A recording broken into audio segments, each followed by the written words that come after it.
para rasul adalah manusia terbaik. Bahkan dalam beberapa narasi disebutkan nabi atau rasul itu adalah manusia sempurna yang menjadi teladan terbaik bagi kita, bagi umatnya. Lalu muncullah pertanyaan yang jujur. Kalau para nabi dan rasul itu adalah contoh terbaik, apakah kita dapat mengikutinya?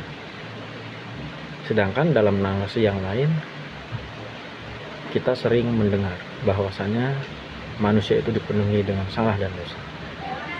Tidak terlepas juga diantaranya adalah kita.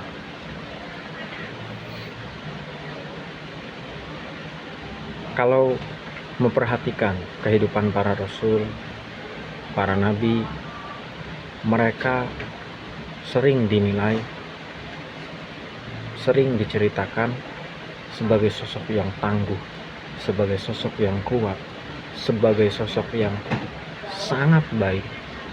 Bahkan baiknya adalah baik dalam penilaian Allah, yakni baik dalam menjalankan syariat-syariat atau perintah-perintah Allah Subhanahu wa Ta'ala. Kalau kita menyaksikan para nabi dan rasul dengan sedemikian tingginya, bagaimana cara kita mengikutinya? Apakah kita bisa mengikutinya? Pemirsa sekalian, mencoba menjawab pertanyaan ini, ada beberapa poin yang mungkin bisa jadi renungan bagi kita semua. Yang pertama, jangan kita lupakan bahwa para nabi dan rasul itu sama seperti kita, yakni manusia biasa.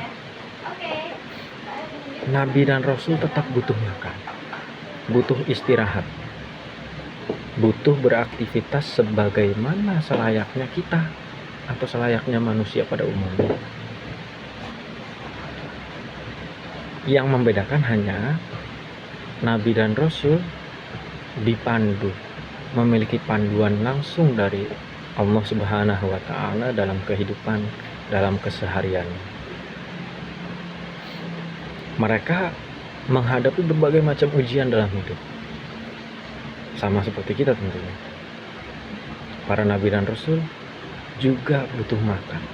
Bahkan dalam banyak literatur, dalam banyak cerita sejarah, Nabi Muhammad sendiri berdarah ketika terkena anak panah. Bahkan nabi-nabi juga punya rasa lapar. Jadi yang perlu kita ingat, poin pertama adalah nabi dan rasul sama seperti kita, manusia biasa. Lalu kenapa nabi dan rasul dianggap sempurna? Secara logika, kesempurnaan ini menjadi penting karena posisinya adalah nabi dan rasul akan menjadi teladan bagi umatnya. Karena itu logikanya, secara logika, teladan itu kita butuh teladan yang sempurna. Artinya kita butuh panduan yang benar, yang jelas untuk beribadah, mendekatkan diri kepada Allah Subhanahu wa Ta'ala dalam sholat, dalam ibadah hubungan kepada Allah lainnya. Kita butuh panduan yang sempurna.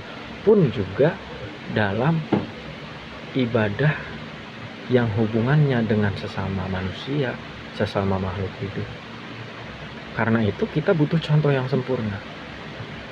Gitu. Karena itulah para nabi dan rasul sempurna dari sisi akhlaknya, sempurna atau baik atau soleh dalam kategori taat terhadap perintah Allah Subhanahu wa Ta'ala.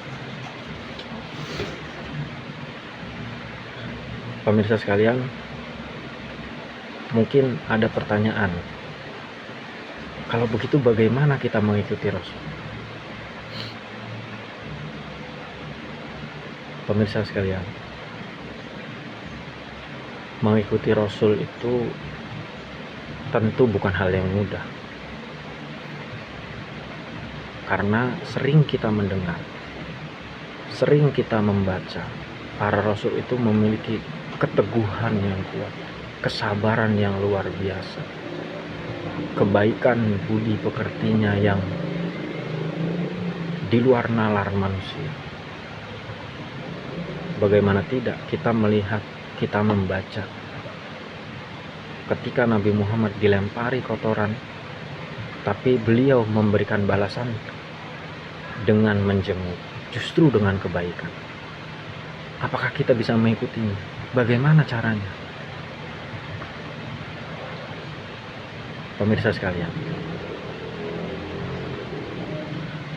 kita mungkin tidak bisa mengikutinya secara sempurna, secara utuh, tapi kita memahami prinsipnya. Yang Nabi Muhammad ajarkan adalah tidak membalas keburukan dengan keburukan lain. Maka ketika kita tahu prinsipnya, kita coba tuangkan dalam kehidupan kita. Jadi kita mempelajari bagaimana keteguhan yang dicontohkan oleh para nabi dan rasul, bagaimana kesabaran yang dicontohkan oleh para nabi dan rasul. Dengan begitu, kita sudah berusaha mengikuti para nabi dan rasul.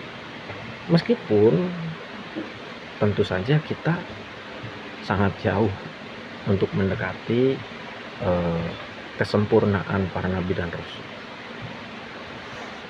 Jadi mengikuti, atau dalam bahasa Arabnya istilahnya adalah ittiba, mengikuti rasul, tidak tentang mengikuti dengan sempurna, tapi bagaimana kita coba menerapkan, mengaplikasikan ajaran-ajaran yang para nabi dan rasul ajarkan, yang para nabi dan rasul bawa.